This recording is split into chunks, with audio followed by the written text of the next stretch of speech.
One of my favorite things in the world to do is watch Friends. I know it's been off for years and years. It's not even around, but I still find myself binge watching old episodes. And I was thinking about this today and thinking, it's the predictability of the friends in the circle, right? You have Chandler with his quirkiness, Monica with her type A of just everything has to be so neat and tidy and organized. It's Phoebe's ability to make you laugh at her silly songs. Ross always comes in with those smart comments, and Joey and him and his food, like it is just so hilarious. And of course, Rachel, she just brings everybody together, and it's just such this beautiful, cohesive team of people.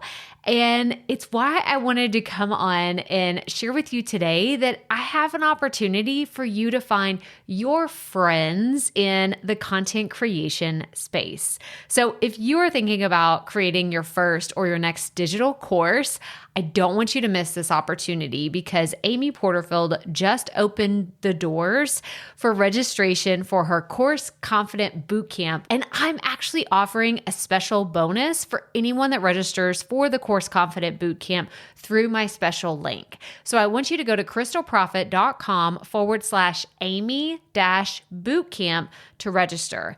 That's crystalprofit.com/Amy-bootcamp.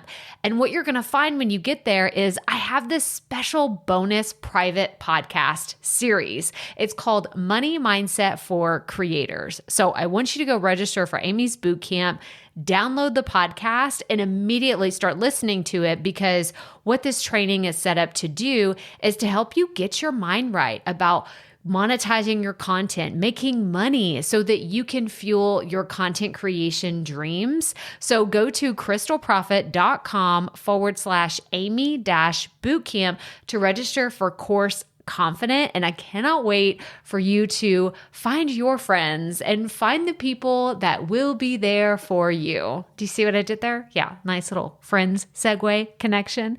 Go to crystalprofit.com/Amy-bootcamp. And I cannot wait to see you inside. Okay, let's get into today's episode.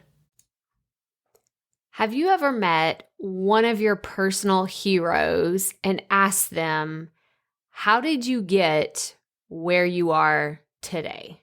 Like, what was your path to success? Because I want to create something similar to what you've created, and I need to know how you got there.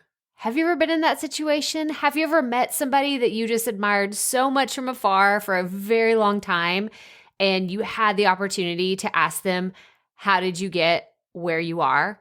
I have to say, I feel very blessed in the last 12 months, which is crazy to think of all the things that happened. I'd never done a vision board until last year. I did a vision board last year, and it had Amy Porterfield, Marie Forleo, Rachel Hollis. It had a bunch of really big audacious things. And I can tell you, to this date, I have met all of them in a setting that I never would have imagined, like being able to ask them a question. I got to see Rachel Hollis at Amy Porterfield's event, which is funny because then I got to meet Amy Porterfield at Rachel Hollis's event in Dallas.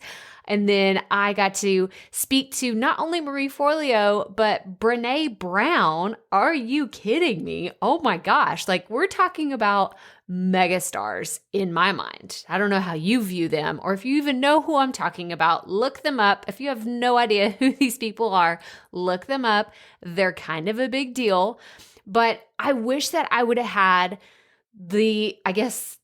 excuse my language, but I wish I would have had the balls to say, how did you get where you are? But at the same time, I know so much of their story. I really do. I've been following many of them for years, and I know the ins and outs of their story. So why am I bringing this up today?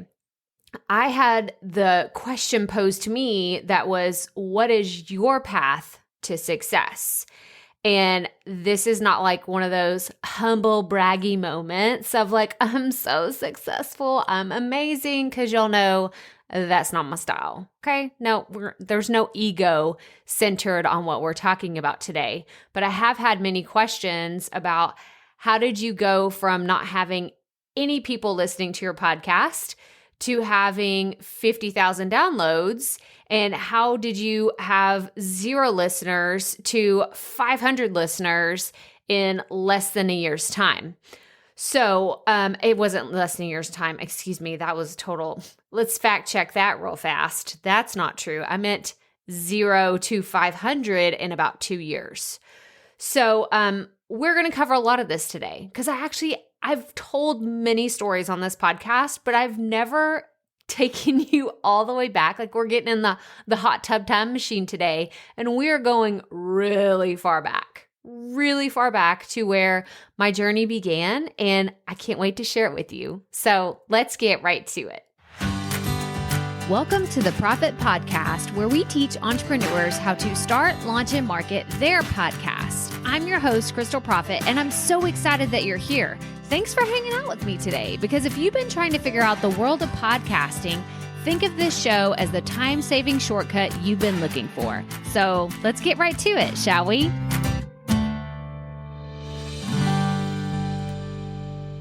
Okay, so like I said in the beginning, we are talking about my path to success. And the reason why I say my path to success, because I have achieved many goals and milestones in my journey of being an online entrepreneur. And from the time that I started, right, from having 0 audience, 0 people, to where I am now today, doing things that I love and lights me up. And I love talking to new podcasters. I call that success. Okay. There's a lot of measurements to success. And one of them for me is being so freaking excited about what I do day in and day out and being able to talk about podcasting. Okay. So there's no ego like wrapped up in everything we're talking about today. I'm actually going to humble myself a lot and take you back to the very beginning of where I would say a lot of this journey began. So we are actually going back to 2009.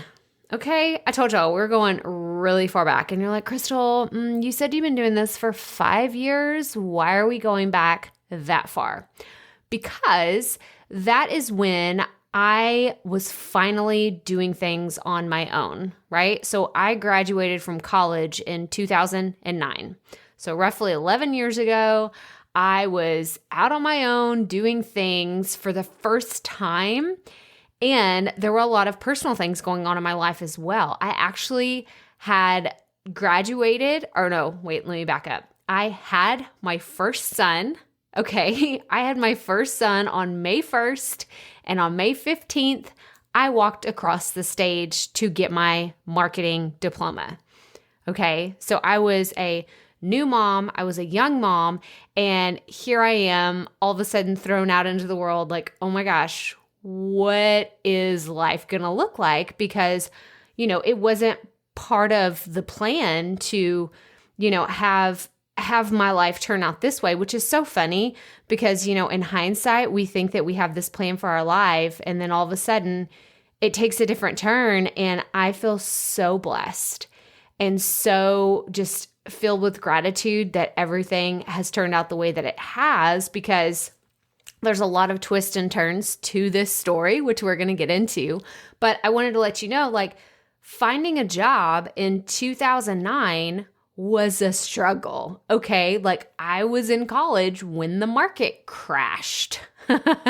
I had every intention of finding a really cool sales job and like doing all these fun things. And then the market crashed.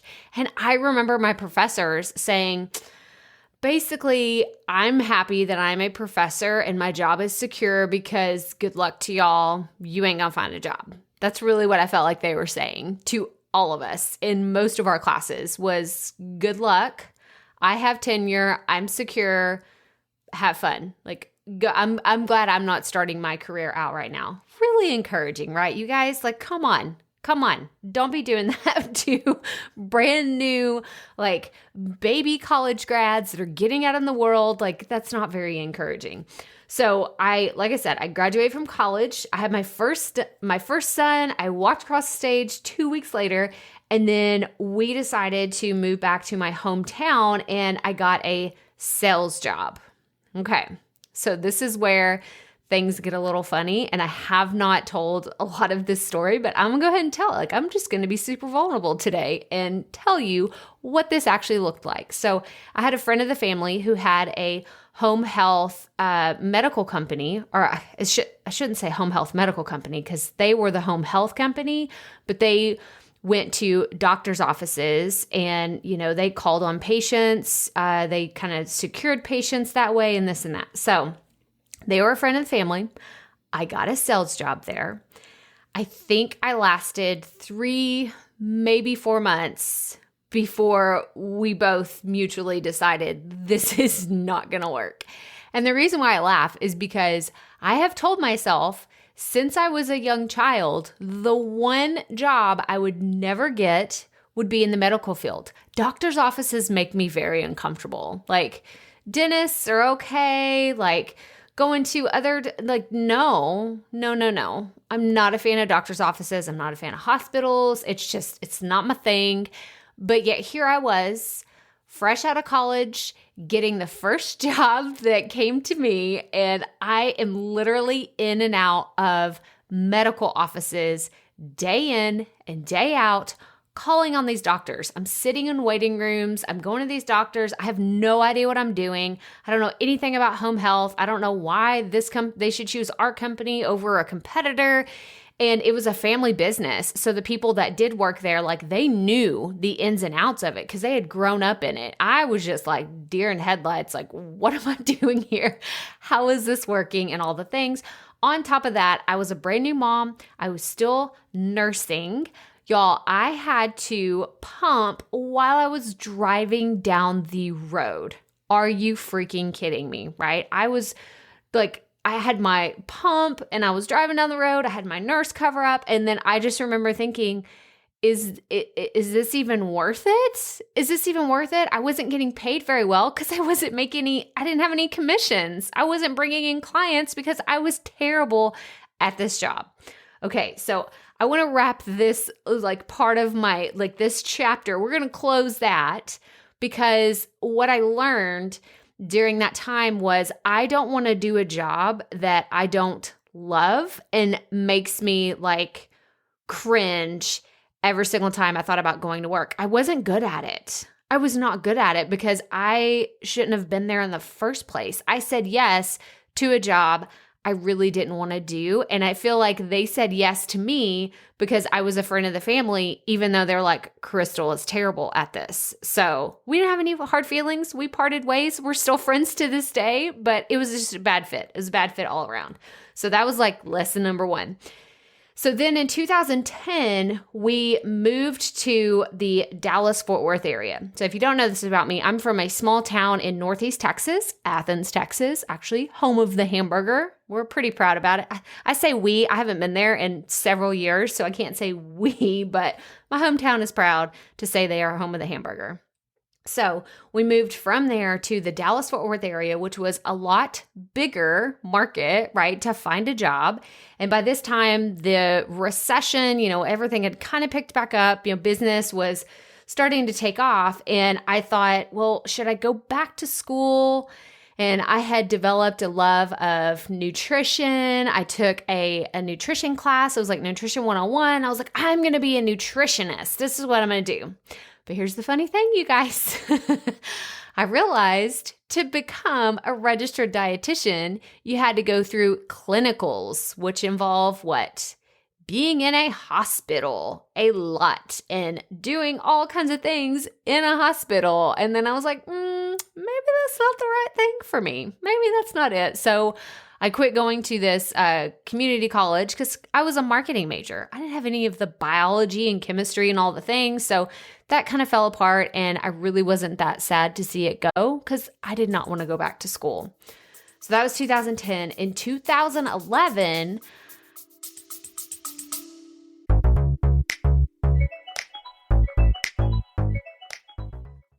Being a woman in business comes with its own unique set of challenges, but also so many opportunities. We get ahead by leaning in to what makes us different from business as usual. I'm Samantha Hartley, host of Profitable Joyful Consulting, inviting you to a special 6-episode series exploring the experience of being a woman in business. You want to hear from women consultants who've hit $1 million, who sell 6-figure engagements, or who've broken their own revenue ceilings? Yeah, those are my clients, and they'll be sharing too. Join me for 6 must-listen episodes that tackle key challenges for women consultants. Follow Profitable Joyful Consulting on your favorite podcast app.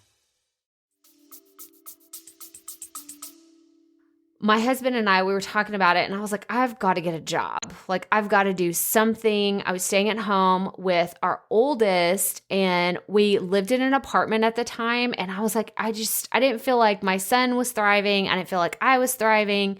I kept having thoughts of like, oh my gosh, I went to school. My parents paid all this money for me to go to college. I'm not using this degree. What am I even doing? So I was like, I'm going to go get a job. So I got a temp position. Finally, I went on so many interviews that did not work out well for me. And I got this temp job at a construction company that eventually led into a full-time accounting clerk position. I was there for about a month, and then they offered me a full-time accounting clerk position. And it was so incredible because I felt like, okay, someone sees me, they see I'm a hard worker, they know that I'm going to, put my head down and get to work and do all the things. And like, this is the job for me, right? Like things were turning around, things were looking up. I thought, this is it. This is the corporate job that I've been waiting for. I'm going to be in this position until I retire when I'm 65 or however old I could retire. And obviously, I am not an accounting clerk or an accountant today, so that didn't work out for me.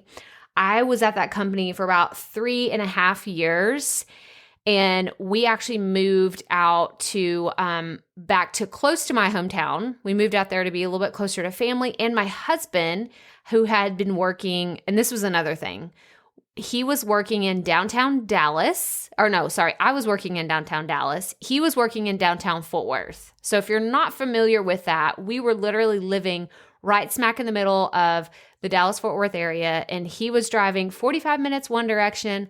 I was driving 30 to 45 minutes in the other direction. Plus you have to tack on traffic and all the things. We were like ships passing in the night whenever it came to spending time together and being able to hang out and all the things. And so it just was like, and we had just had our second son.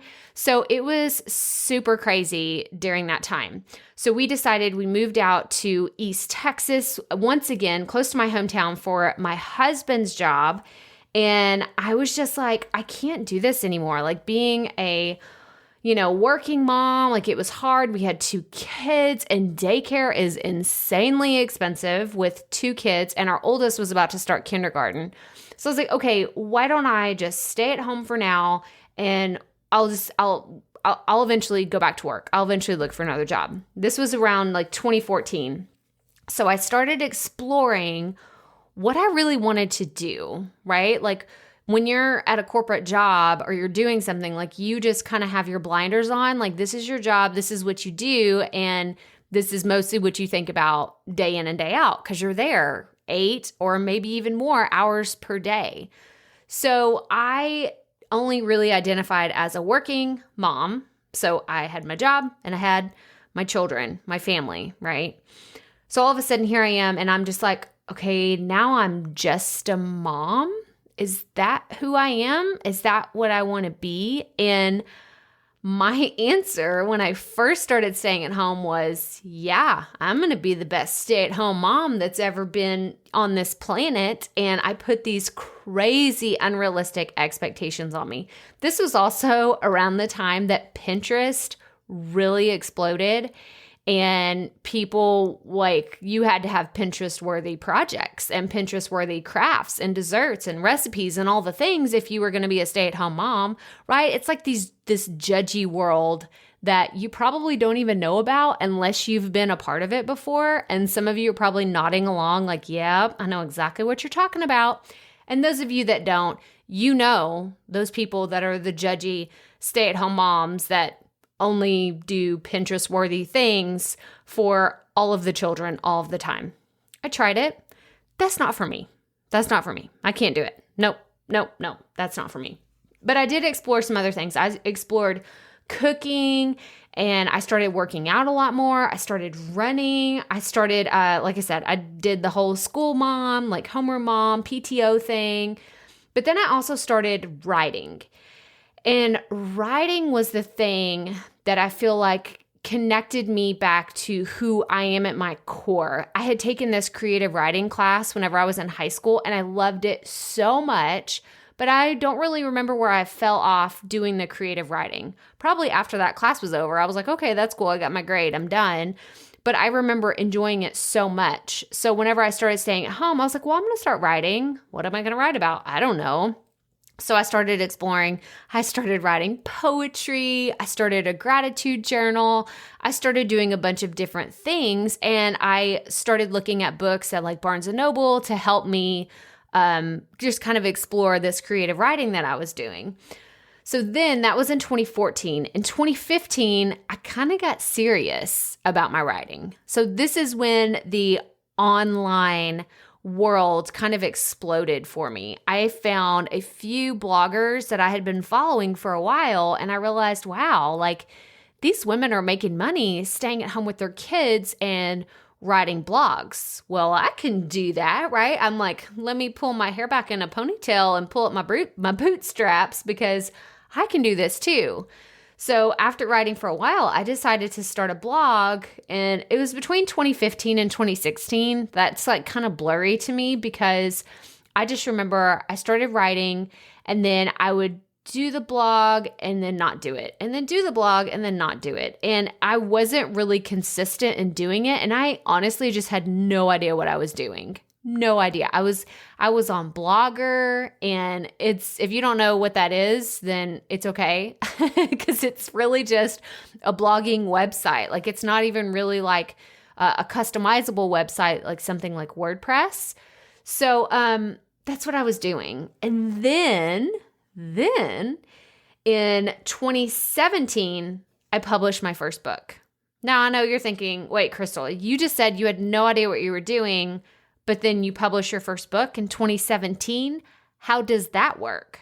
So I had started blogging, and then I had our third son in 2015 and was like, I don't want to blog anymore. I have 3 children.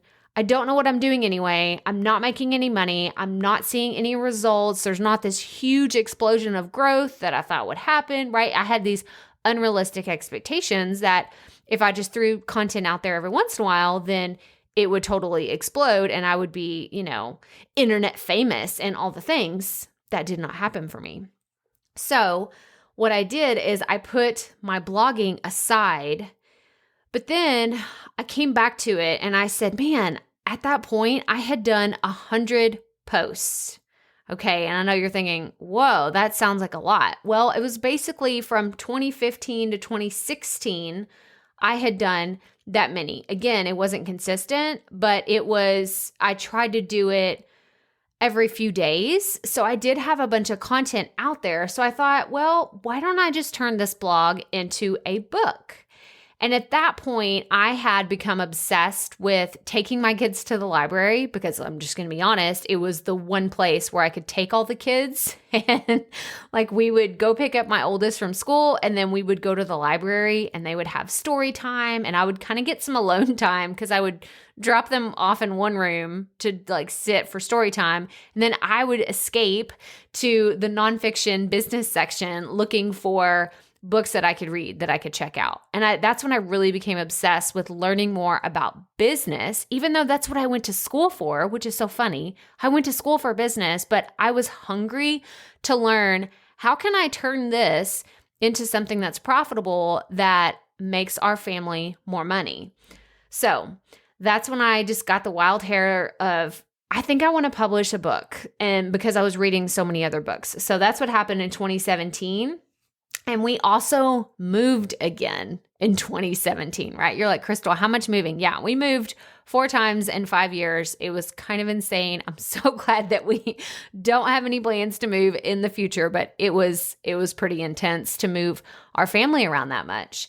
So we moved again in 2017, and that's also when I did some of my first public speaking gigs, right? So I spoke at a few MOPS groups. If you don't know what MOPS is, that's mothers of preschoolers. So if you have anything that's geared towards moms, that is a fantastic place to start speaking to them and reaching out in your local MOPS groups. But I got a few speaking gigs because people wanted to know how I published a book. So that's what I talked about. And that's really when I fell in love with speaking and helping other people. And do you see where I'm going with this, right? Like in 2017 is really when I started doing public speaking, which I didn't know at the time would lead me to speaking to you here on this podcast in my office. And I think it's just a really cool way. It's like a full circle moment for me in looking back on this whole journey. So it's 2017. In 2018, we moved again. Yes, we were in one location for 10 months before we moved again for my husband's job. Y'all, it was crazy. It was crazy moving that much, but that was the last move. That was the move to the house that we're in currently. But that's also the year in 2018 that I started my podcast, my original podcast. And it was at the end of 2018 that I launched my first course. That's when I launched the very first version of Profit Podcasting. And then in 2019, I got really serious about podcasting and about my business and actually turning this into something that was not just a side hustle. It wasn't just a hobby. It was something that was actually making money for our family and something that I loved to do, right? So that is 10 years in the making of me coming here and doing what I'm doing today.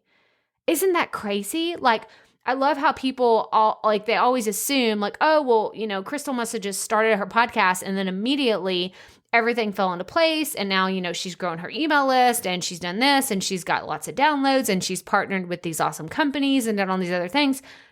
No, are you kidding me? Go back to 2010 when I got a job in my hometown and it was something that I absolutely hated. And I didn't throw this in there because I couldn't remember the exact year that this happened. I think it was in 2010, but I got a job at a gym. It was one of the big gyms, okay? I'm not going to name it, but it was a big gym in the Dallas-Fort Worth area. And I didn't even last a week because it was so awful. It was such an awful sales job because of the tactics that they were teaching me. I could have thrived in that position had I had a different manager with different sales techniques. But again, it was bringing me one step closer to realizing, oh, this is not what I want to do. I need to find something that I'm more passionate about. And selling gym memberships in really sleazy, slimy ways was not my passion and not something I was looking forward to. So all of that to say, 11 years later, here we are today. So whenever someone says, what is your path to success? What does that actually look like? I just want to tell you, it's not a quick and dirty version of just do this and microwave your success and then it will happen. This has been a very long personal process, if I'm being really honest with you, because I have done so many things that you may not even know that I'm speaking at MOPS groups. Whenever I first started, I was like, I'm going to be a public speaker. I'm going to be the best public speaker there is.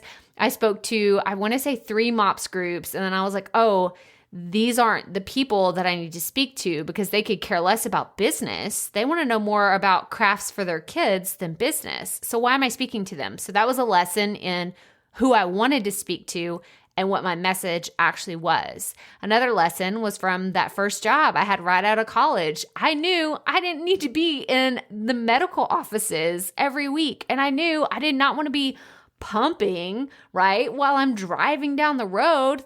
This is not the success that I had painted in my mind whenever I was dreaming up, what do I want to do when I grow up? I just remember thinking, this is not it. This is not what I want to do.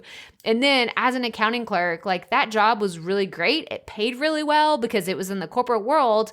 But again, it wasn't anything I was passionate about. I looked at my bosses and I was like, I don't really want their jobs. Like I don't see myself in their positions. So this job isn't serving me, even though I'm getting paid pretty good, pretty decent, right? Like it wasn't something I was passionate about. But here we are today. Here we are with me teaching entrepreneurs how to get started with their podcast. And this stuff lights me on fire. Like I hear Alicia Keys, this girl is on fire because it really does. Like sitting down, talking to entrepreneurs, being active in Facebook groups and answering people's questions, getting your emails and answering them. Like I got an email today. Someone said, hey, I just went through your training and I still have a couple of questions. And instead of seeing it and thinking, oh my gosh, I'm so sick of answering everybody's questions, I got so thrilled that someone came to me and asked me a question because they know I'm going to provide something of value to their podcasting journey. That to me is the definition of success, of doing all of this hard work and knowing that someone is looking to me to help them find a solution to their problem, help them guide them so that they can succeed in the future.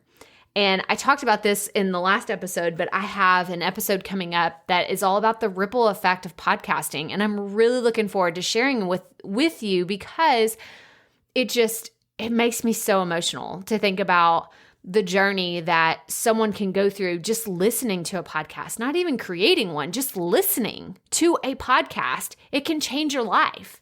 And I know that sounds dramatic and you're like, Crystal, really? Like you're going to pull on that? Yes, I'm going to pull on that string because I believe that a podcast can change someone's life because I'm living proof. I got my finances in order after listening to Dave Ramsey's podcast for years and Chris Hogan, which by the way, this is another, I met Chris Hogan last year, which was super cool. So if you don't know who that is, look him up. He is your retirement guru. You're welcome. Go listen to his podcast. It is incredible. But this is what I'm saying. You can absolutely change your life just by listening to a podcast. But we have talked all about my path to success and what that looks like for me and how I define success. But I actually have something really cool that I've been waiting to share with you. I've known about this for a while, but I couldn't say anything until today. But my mentor, Amy Porterfield, has put together a super cool quiz for those of you that are thinking about how you want your path to success to look like. And I know not everyone is going to be a great fit for creating a digital course, but I really want you to go take this quiz. So it's called What's Your Personal Path to Creating a Profitable Digital Course? And what's really cool about Amy and the way that she creates all of her content, she's going to tell you straight up whether a digital course is right for you or it's not. Because she'll tell you, she's not going to waste your time. She doesn't want you to, spend a lot of time and energy and effort if it's actually not something that's going to work for your business. But she actually recorded a super cool video that I wanted to share with you today on the podcast, inviting you to learn a little bit more about it. So I'm going to share that with you and I'll meet you right back here in a second. Hey there, Amy Porterfield here. If we haven't met yet, I help entrepreneurs take their expertise, knowledge, and know-how and turn that into a profitable digital course that they can sell online over and over again. Have you ever thought about creating a digital course? Maybe you have, but you have no idea where to start or even if you're a good fit for a course. Well, I've created a 2-minute quiz that I want you to take right this minute. It just takes 2 minutes. And this quiz will actually let you know if you're a good fit for a digital course And if you are, which personal approach should you take to create your course? There are actually 3 different approaches that work really well with digital courses. The quiz will tell you exactly which approach is right for you and then give you your step-by-step instructions on how to get started with a digital course. The quiz takes 2 minutes. It's really quick, but the results are really powerful. So click the link where you're watching this video and go take the quiz. So in there, she said, click the link below this video, but they're actually in the show notes. So go to crystalprofit.com/episode 175 and you'll find this quiz link, and it is so good. It's so good. And because I wanted you to know kind of what this would look like for someone who's just getting started, I actually went and took the quiz myself. And I pretended that it was me from circa 2015, because that's really when I was just kind of playing around with the idea of making money online and trying something, right? This is when I started blogging and failed miserably, but I kind of transported myself back to that time and I answered the questions on this quiz, and I wanted to share my results with you. So what will happen is you'll take this quiz, and just like Amy said, it's literally 2 minutes long, but you take the quiz and then it will tell you what your next steps are. So it doesn't just spit out like, oh, this is what you are, congratulations. No, that's not how Amy works. Like she does such a fantastic job with giving you what she calls your marching orders. This is what she always says. Let me give you your marching orders for what you need to do next. So my results in taking it as the Crystal from 2015 were the 3 things that I needed to do. So I needed to, number 1, start with my story. What is my transformation? What has happened? And getting results for myself, because I need to share that with other people. And then step number 2 was to spark inspiration.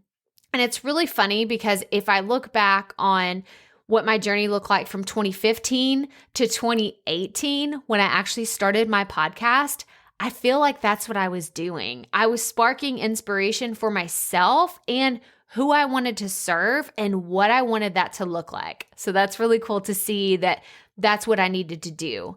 And then number 3 is create transformation. So for me, and the way I interpreted these results for myself is I needed to show, how do you go from point A, failing to be a successful blogger, that was my point A, to where I am today, teaching entrepreneurs how to start their podcast. What did that look like? And I shared so much of my story here with you today, but one of the things I failed to mention is when I started my podcast, I started to have people ask me, how did you do that? Like, what did that look like? Do you have a checklist? Like, how did you go from just an idea to a full-blown podcast episode? I want to know how that worked. So that's kind of been my story of how I went from having no idea what I was doing multiple jobs that did not fulfill me and things that I just flat out was not passionate about, to being so excited. Y'all, I jump out of bed in the morning.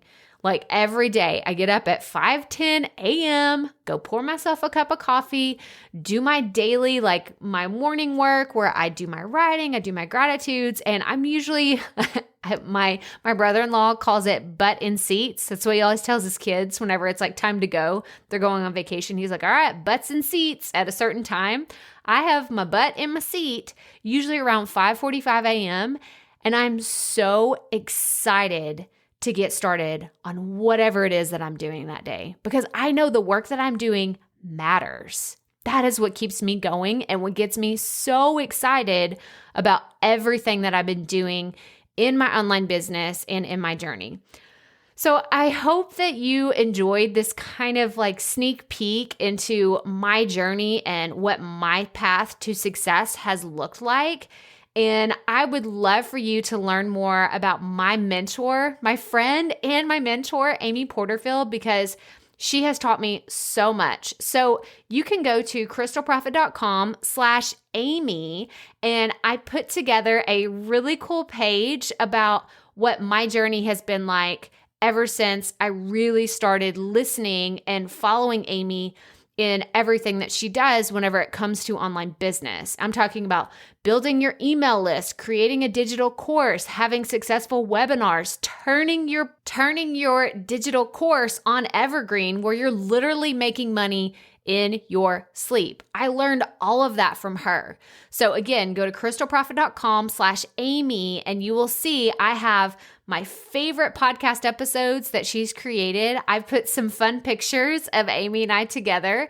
And I'm also sharing a very fun video that I did whenever we went to her entrepreneur experience in 2019 in San Diego, and you don't want to miss it. It is a very cool page. So again, go check that out. You can go to the show notes or go to crystalprofit.com/Amy to learn more all about Amy Porterfield and the impact that she's had on my business and everything that I'm doing today. But that does it for this episode. So I hope that you enjoyed listening to a little bit more of my story, and hopefully you know a little bit more about me and what this journey has been like. But again, the show notes for this episode are crystalprofit.com/episode 175. And I'm really going to encourage you to go take Amy's quiz. The link is in the show notes. You will find it. You'll see a picture of where you need to go, sign up, do all the things. And I want to know what your results are. So after you go take the quiz, head on over to the Profit Podcast online community and tell me what your quiz results are. Tell me if you're excited about it, because I am so excited to see more podcasters monetizing their show with a digital course, because I think it is a no-brainer transition from creating content to creating paid content that people want to come to you as their go-to expert for. But again, that does it for today. So if this is your first time tuning in, I would love for you to subscribe to the show and leave us a rating and a review. Tell me what you want to hear more about, because in the month of August, we are going to be talking about making money with your podcast. And if you have questions about a digital course, let me know, because I have so many fun things in store for you. So post about it in our Facebook group. Make sure you join us if you have not already. Again, the show notes are crystalprofit.com/episode 175. And remember, keep it up. We all have to start somewhere.